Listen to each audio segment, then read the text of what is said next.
What's up, y'all? Welcome back to Marshall Time, episode 9. We almost get into the double digits, bro. We almost there. We're Yes, almost there. sir. Waiting for it. Thank you guys for watching us all even to this point. More to come. Obviously, we finally reached the playoffs in the NBA. This is what we all been waiting for. A lot of interesting matchups, especially in the Western Conference. So today is all about talking about these matchups because they start off.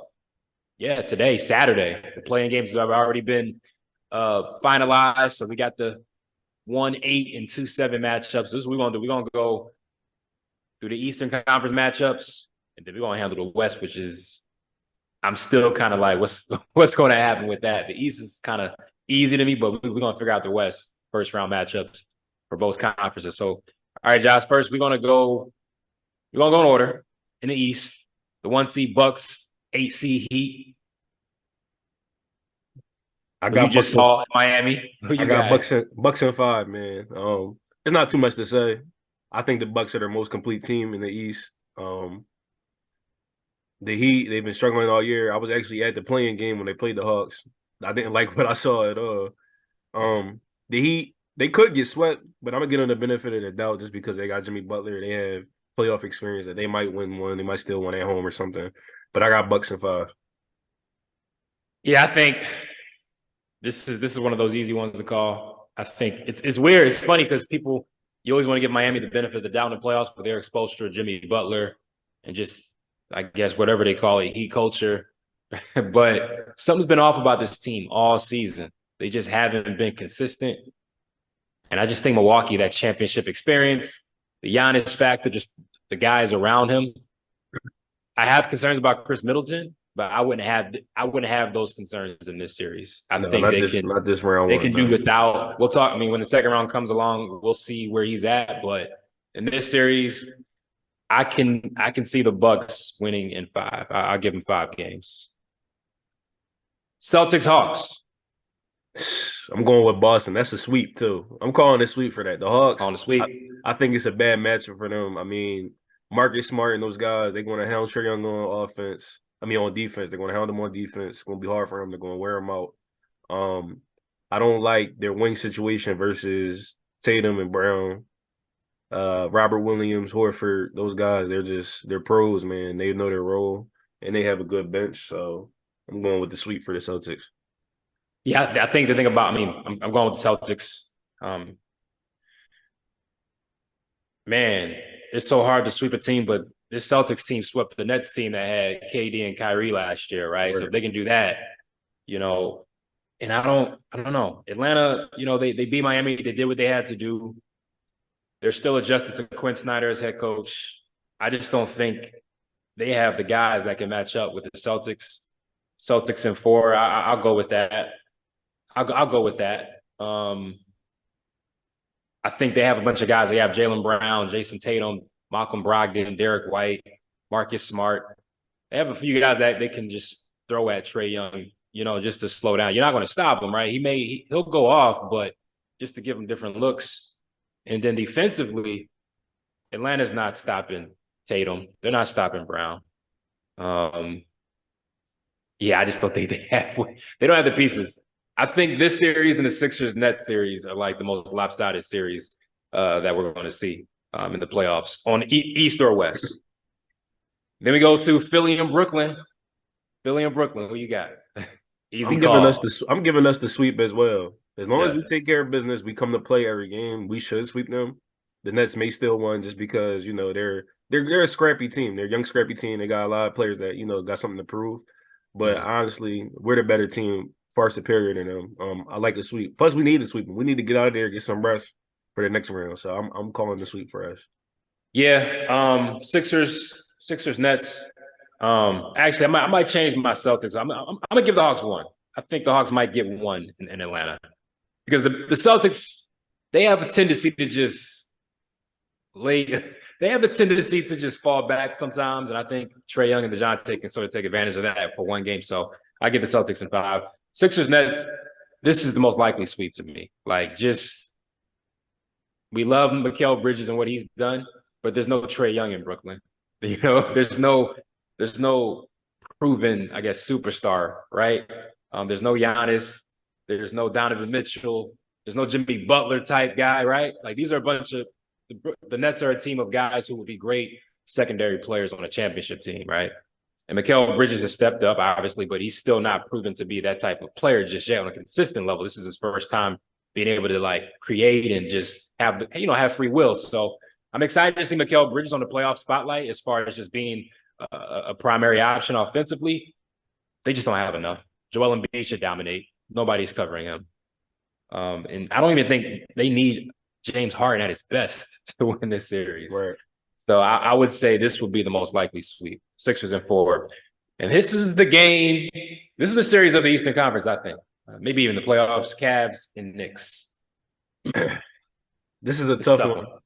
I'm going with the Knicks in 7, man. Mm-hmm. I'm on the Knicks train. I like all the moves they made over the season, bringing in Josh Hart. I like all the different guys they have quickly. Quentin Grimes, even Obi Toppin improved. Of course, Jalen Brunson. You got Julius Randle there. It's something about that team. It's like they play hard. And now they actually have a true point guard, a floor general, somebody that's been in war before, Jalen Brunson. We've seen him in the playoffs with the Mavericks. We've seen him in the NCAA tournament. He's a champion. He's just a winner, man. He's a smart, crafty player. And I think that'll be enough to get them over the Cavs in 7. It's going to be a crazy series. That might be the best series of the first round. One update. Knicks star Julius Randle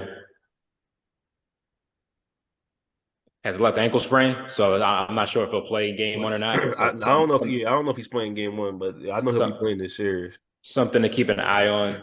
Man, this is a tough one. I can see this one going 7. I've liked Cleveland all year. I have. I think Donovan Mitchell is the best player in this series, so I give that advantage to Cleveland. I love the front court of Jared Allen and Evan Mobley. Mobley defensively, those two guys defensively especially. I think if the Cavs can get some production from Isaac Okoro, Karis LeVert, to me that will be the key. But I think Mitchell's going to go off, especially in New York. I think he's going to want to put on a show. This is going to be a fun series. It's going to be a real fun series. I respect Jalen Brunson and what he's done for the Knicks this year. I don't know. When I think about the Knicks in the playoffs, it's just hard to fully buy in at this point. They gotta prove it to me, right? They do. And so I trust the Cavs more. So I'm gonna go Cavs in 7.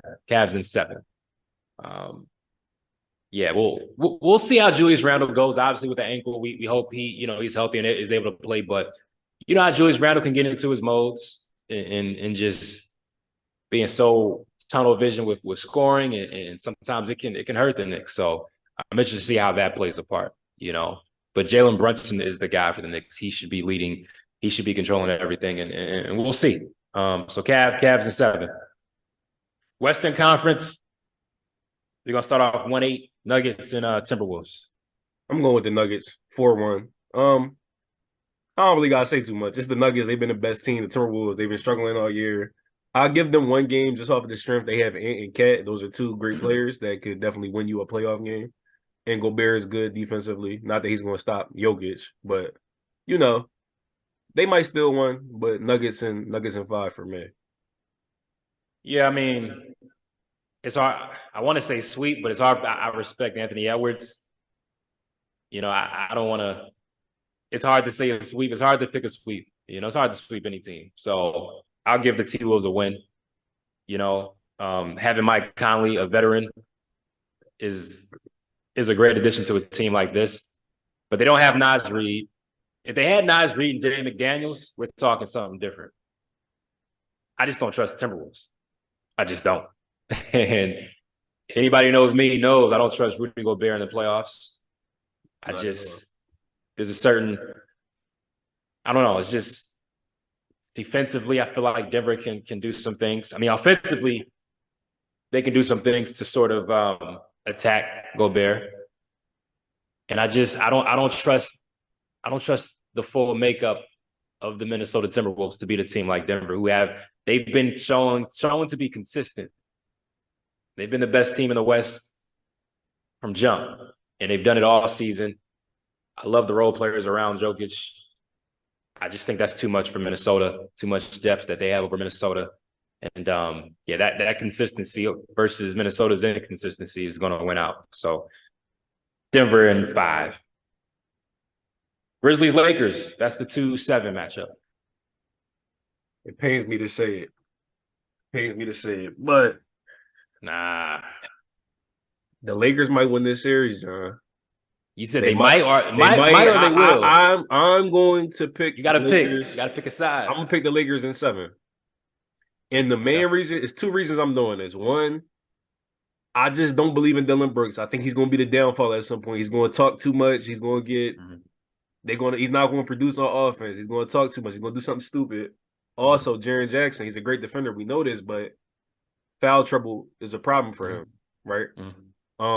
Once he gets in foul trouble, who's coming in? Brandon Clark is hurt. Steven Adams is hurt. Who you gonna put out there? Xavier Tillman versus Anthony Davis, Santi Aldama? I'm not. I just can't. I don't know. And I feel like John Morant, he's a great player, but he has to become a better shooter first. I think because a better shooter, then I can really believe in the Grizzlies in the playoffs. I do like him. I like Bane. I like Jaren. I like his defense. I like what he brings on defense. But like I said, the foul trouble. And at the end of the day, the Lakers do have LeBron and they have AD, who we know he's injury prone. But those are like, 2 superstars compared to John Morant 1. I'm gonna go with Lakers in 7. But that's it. They're not going any further than that. But we'll say that for the next episode. But I like Lakers in 7 in this one. I'm going with Memphis, man. I'm going with Memphis. I mean, the Lakers have they've made some improvements, but I think this is the Grizzlies' time. I think this is their time.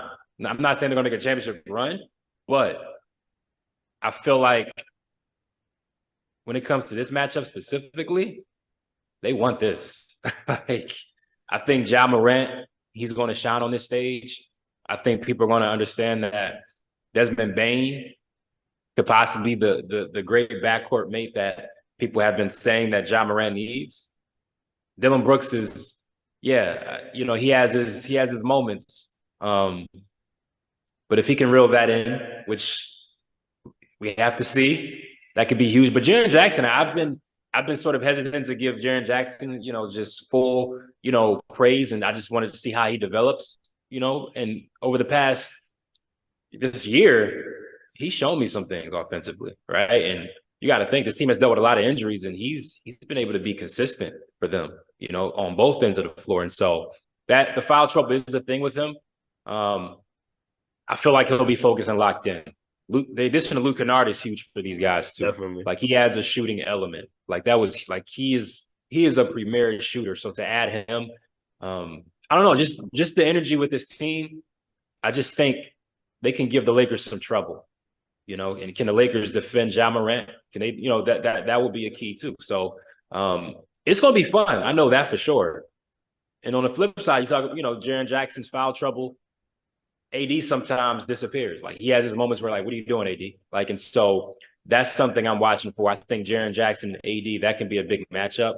I think Jaren Jackson might want to show something. Like, I'm a defensive player of the year, and so I think this is his time to show it. So we'll see. But I think I'm gonna go Memphis. I'm gonna go Memphis in 6. Kings, Warriors. Who you got? I got Warriors in 6. Warriors in 6. The Kings, they'll probably win. They'll win one at home. They might still win at Golden State, but in the end, experience is going to trump that series. The Kings, I feel like they try to play the Warriors game, and you're not going to beat the Warriors at their own game. They started that game. I know Mike Brown came from the Warriors. I know, so he tries to implement a lot of what the Warriors did into the Kings, and it's working out for them. But I think this is the worst matchup they could have got for round 1. I'm sure they'll be up to it. It'll be a fun, exciting series, especially if you like offense and shooting. But I'm going with the Warriors. I think the experience is going to matter, and the addition of Wiggins coming back is going to really change a lot. Yeah, happy to see Wiggins back. I think that'll be something to watch for, how he gets implemented into the lineup. I'm gonna go with the Warriors. I'm gonna say Warriors in 6. It wouldn't shock me if it went 7. I like the Kings. Like I've paid attention throughout the whole year. I think De'Aaron Fox has been the best fourth quarter player, just from what I've seen. He's been one, if not the best, one of the best fourth quarter guys. Like he's made some clutch plays in the fourth quarter for the Kings. Sabonis, I think he can have a big series. The one thing about the Kings, if they get going, Kevin Huerter, Keegan Murray, Malik Monk, like that's the thing. It's not going to be any defense for the Kings, but offensively, if they're clicking, if they can get going, the thing about it is they haven't been in the playoffs for so long. Sacramento crowd is going to be the energy that can go a long way, and they know everybody's picking the Warriors. I don't think people should overlook the Kings. That's all I'm saying. Like they're not just you can't just push them over because this is a really good team, and the Warriors. We respect Steph and Clay and Draymond what they've done. But there hasn't been a consistent effort from them all season, right? There have been some lapses as well with Golden State. So, but we're giving them the benefit of the doubt because of what they've done. They're the defending champs. So I'm gonna give the Warriors the series win, but this could get interesting. This could get interesting. And then the final series in the West, Suns versus Clippers. Man, this is a tough one. No PG for the Clippers. Especially if PG comes back. But I'm going with the Suns, man. I'm going with the Suns. I'll give them 6. If PG comes back, it may be 7. But it's just, you got Kevin Durant, Devin Booker, Chris Paul. High IQ, high offense. KD has been locking in on defense. I just think that they're going to get it done. They're also undefeated since KD got there. So, I know it's the regular season. I know it's a small sample size, but if you're playing them without Paul George, I feel like the Clippers, they're just at a major disadvantage. Now, I know he's been trying to, come back. I've seen videos of him working out. I know in his podcast that he says he's going to give it all he has to get back in time for the series. But will it be too late? I don't know. And how healthy will he really be? Like, how much can he really contribute if he's, really dealing with pain? I'm going with the Suns at 6. Yeah, if they have PG, I love the Clippers in this series. Like a fully healthy PG, the way Kawhi has been playing, the way these, Norman Powell, like the surrounding guys, Terrence Mann. I love the Clippers as a whole. I feel like top to bottom, they have more to the team. But without that secondary guy, consistency, like consistently, where are you going to get offense from outside of Kawhi? You're dependent on Terrence Mann and Norman Powell. So when one guy is out, other guys have to step into roles that they're not accustomed to, that they're not built for, right? Like, there's nothing wrong with that. Like, each guy has their own role. Right. Norman Powell and Terrence Mann are very capable, but PG is a different level, right? So you're having guys play out of their role. And I think when Phoenix, like you said, KD, Devin Booker, Chris Paul, I just think that's enough. That's enough. Like, you got to pick your poison. KD and Book are going to have so many opportunities just to get their offense off because you can't key on one guy in particular. And so I question Phoenix's depth when it comes in the long term in the playoffs. But for this series right here, considering the Clippers situation, I'm going to go Phoenix. And I can see Phoenix winning, 7's possible, but I just think they're going to find a way to get it done in 6. The Clippers need PG. They need him. Yeah, if PG could come back healthy, let's say the Clippers still won on the road, the Clippers might end up winning in 7 or something. But that's all based on PG. What I'm looking at right now, I like the Suns at 6. Even with his knee, if he comes back, I don't even know how explosive, how impactful. Like that's tough because I saw the knee injury. It didn't look fun. So hopefully he doesn't. I know he's going to try to give it his all, but even then, what's that? 70%, 80%? That might, a 70% PG is good, but is it enough to combat against KD and Booker and what those guys bring? So those are our picks. Playoff start Saturday, Philly, Brooklyn. I tell you what, Philly better not mess around and lose game 1 because it's going to be a long couple of days if that happens. It's going to be a long couple of days. That's all I'm going to say. I think this is something that's been on my mind. I think people are over disrespecting I don't know, just feel like people are overlooking in the East, we respect the top 2 seeds, but in the West, it's like, man, the top 2 seeds, it don't even matter, right? That's something I'm watching for that. Can the new guard versus the Warriors and the Lakers, sort of the teams that we have been accustomed to seeing and talking about? I think that's the storyline for me. So I'm excited to watch that, see if the top two teams in the West, or the newcomers, as far as the younger group of guys, can they show that this is their time? I'm watching. I'm looking forward to that. So we're gonna see. Yeah, I mean, I think the thing about the West is it's a lot of ifs. If Jamal Murray can ball out crazy with Jokic, if Michael Porter is, playing up to his standard, Grizzlies, if Jaren Jackson stays out of foul trouble, if Desmond Bane and Dylan Brooks show up, it's just too many ifs as opposed to the Warriors. We know Steph and Clay are going to come to ball. We know Bron is going to show up. We know AD should show up as long as he stays healthy and he's locked in. I think that's the main thing. We know KD and Devin Booker and Chris Paul are going to show up. That's the thing. People just fear the unknown. That's really what it is. Yeah, we're gonna see though. All things change. We're gonna see if change is had this year, and if maybe there's any upsets in the East and surprises in the East. We'll see. Because everybody just assumes Milwaukee, Boston on a crash course, but Philly might have something to say. We'll talk more about that. But thanks for watching. Enjoy these opening games all weekend. Games 1, Saturday and Sunday, and then we'll recap and we'll go from there. Thanks for watching. All right, man. Don't forget to like, follow, and subscribe. Peace.